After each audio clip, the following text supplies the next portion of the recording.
નમસ્કાર, આપ જોઈ રહ્યા છો સ્પાર્ક ટુડે ન્યૂઝ। આજે જન્માષ્ટમી, ભગવાન કૃષ્ણના જન્મનો પાવન દિવસ।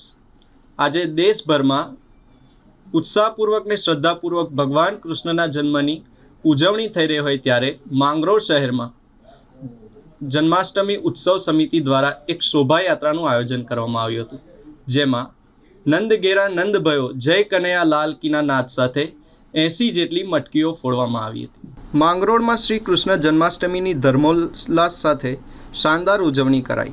શહેરમાં જન્માષ્ટમી ઉત્સવ સમિતિના મટકી ફોડ યુવાનો અને મોટી સંખ્યામાં લોકો સાથે જોડાયેલા ભવ્ય શોભાયાત્રા સવારે શ્રીરામ મંદિર પ્રથમ મટકી ફોડીને પ્રારંભ કરી ગાંધી ચોક, સ્વામિનારાયણ મંદિર, બહારકોટ, માંડવી ઝાપા, ટાવર રોડ, ધોબીવાડા જેવા મુખ્ય માર્ગો પર ફરી લીમડા ચોકમાં છેલ્લી મટકી ફોડી પૂર્ણ કરાઈ હતી। શોભાયાત્રાના રૂટ દરમિયાન અલગ અલગ વિસ્તારમાં બાંધેલી 80થી વધુ મટકી સમિતિના યુવાનો દ્વારા ફોડવામાં આવી। નંદ ઘેરા નંદ ભયો જય કનૈયા લાલ કીનું નાદ ગુંજી ઉઠ્યું અને સમગ્ર વાતાવરણ કૃષ્ણમય બન્યું હતું।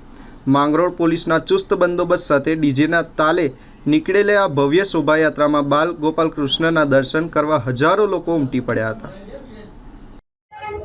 કૃષ્ણ જન્મ ઉત્સવ સમિતિ 52મા વર્ષમાં મંગલ પ્રારંભ કરે છે અને ભગવાન શ્રી રામના ચરણોમાં વંદન કરીને રામ મંદિરેથી આ રવાડીનો શુભારંભ થાય છે અને લીમડા ચોક ખાતે સંપન્ન કરવામાં આવે છે।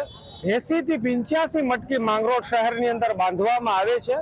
તેમાં પિરામિડ બનાવીને મટકીઓને ફોડવી ખૂબ મોટું કામ હોય છે।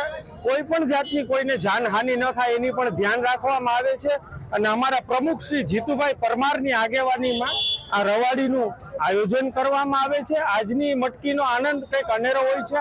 કૃષ્ણની વાત એવી જ હોય છે કે જ્યાં મોર પંખ મળે ત્યાં મારો કૃષ્ણ હોવો જોઈએ અને રાધા કૃષ્ણની વાત તો કંઈક અનેરી જ કહેવાય છે કે અલગ પણ ન થાય અને ભેગા પણ ન થાય। સાથે માધવરાયને આ દિવસે યાદ કરીએ છીએ કે કનૈયાઓ પીળા ઝબલામાં શોભે। એ જ આપણે આઠમની રવાડીનો ઉમંગ અને ઉત્સાહ, જમાવટ અને જોરદાર જોવા મળે।